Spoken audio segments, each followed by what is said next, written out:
નમસ્કાર, મારી Manjula Salani official YouTube ચેનલમાં આપ સૌનું હાર્દિક સ્વાગત છે। નમસ્કાર, આપની સાથે હું છું મંજુલા। અત્યારે કેટલાય એવા દ્રશ્યો આપણી સમક્ષ આવે છે કે જે ચૂંટણીના દ્રશ્યો અને તેમાં પણ બબાલના દ્રશ્યો સૌથી વધારે આવે છે। ક્યારેક કોંગ્રેસના નેતાઓ ભાજપના નેતાઓ પર ભડકે છે તો ક્યારેક ભાજપના નેતાઓ કોંગ્રેસના નેતાઓ પર આક્ષેપો નાખે છે અને એકબીજાની સામે પોતાએ ક્રૂરતાથી એકબીજાની સામે બોલે છે અને ખૂબ બોલાચાલી ઉગ્ર બોલાચાલીના દ્રશ્યો આપણી સમક્ષ આવે છે। અનેક એવી બબાલો છે કે જેમાં એ પક્ષના લીધે જ બબાલો થતી હોય છે। ભાજપના નેતાઓ અને કોંગ્રેસના નેતાઓ પર વેર છે, જ્યારે એ જે કોંગ્રેસના નેતાઓ છે તેમને ભાજપના નેતાઓ પર વેર છે। બંને પક્ષો એકબીજાની સામે ખૂબ આક્રોશ દાખવે છે અને એકબીજાના ભૂલો અને ખામીઓ કાઢે છે। આવી રીતે બંને પાર્ટીઓ વચ્ચે ખૂબ ક્રૂરતા દાખવાય છે અને બંને જે પાર્ટી છે આમાં કોંગ્રેસ અને ભાજપ, આ બંને પાર્ટીઓ વચ્ચે હવે એકબીજાની સમક્ષ આટલા બધા આક્રોશો સાને છે તે જોવા મળ્યું। અને સાથે જ એવું પણ જણાઈ રહ્યું છે કે ઘણા બધા લોકો એવા છે કે જેમણે પોતાની ટિકિટો પાછી ખેંચી લીધી। અનેક એવા ઉમેદવારો કે જેમણે પહેલા ફોર્મ ભર્યું હતું ચૂંટણી માટે, પરંતુ ત્યાર પછી તેમણે એ ફોર્મ હતા તે પાછા ખેંચી લીધા। ત્યારે કચ્છમાંથી પણ કંઈક એવા દ્રશ્યો આવ્યા કે જેમણે ત્યાં હોબાળો મચાવ્યો અને કાલે કંઈક એવું જોવા મળ્યું કે જેમાં કેટલી બધી ચૂંટણીઓ હતી ને ચૂંટણીમાં ભાજપ બિનહરીફ રીતથી જીત્યું।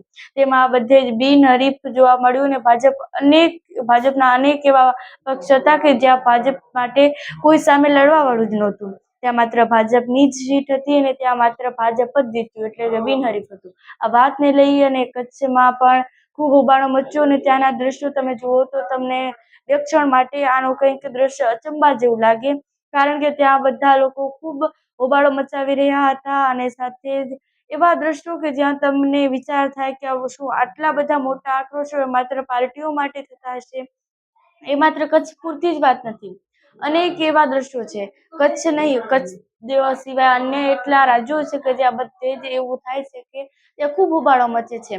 કચ્છ અને અન્ય બીજા રાજ્યો જેવી રીતે ઉદાહરણ તરીકે ગાંધીનગર અને અમદાવાદ, આ સિવાય મોરબીમાંથી પણ આવા દ્રશ્યો આવે છે જે આપણને લાગે કે ના, આ પક્ષની ચૂંટણીઓ અને પક્ષના જે પલટવાર છે તે હવે કેટલા દિવસ સુધી ચાલશે અને હવે તે ક્યારે પૂર્ણ થશે નથી ખબર। આ માત્ર ગુજરાત માટે નહીં, સમગ્ર ભારતમાં થાય છે અને સમગ્ર ભારતની પણ જ્યારે ચૂંટણીઓ આવે છે ત્યારે આવી જ રીતે એકબીજાની સામે લોકો આક્રોશો દાખવે છે। આટલા બધા આક્રોશો શા માટે અને એ આક્રોશો કેટલા દિવસ સુધી ચાલશે એ ખબર નથી।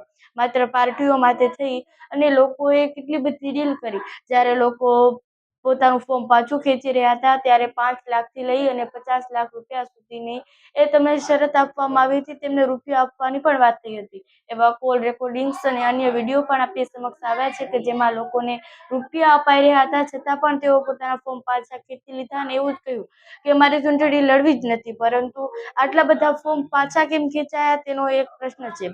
તો તમારું આ વિષય પર શું કહેવું છે કમેન્ટ્સ પર જરૂરથી જણાવજો। સાથે જ અમારી Manjula Salani official YouTube channel પર આવ્યા છો તો સબસ્ક્રાઇબ કરીને જ જજો। નમસ્કાર।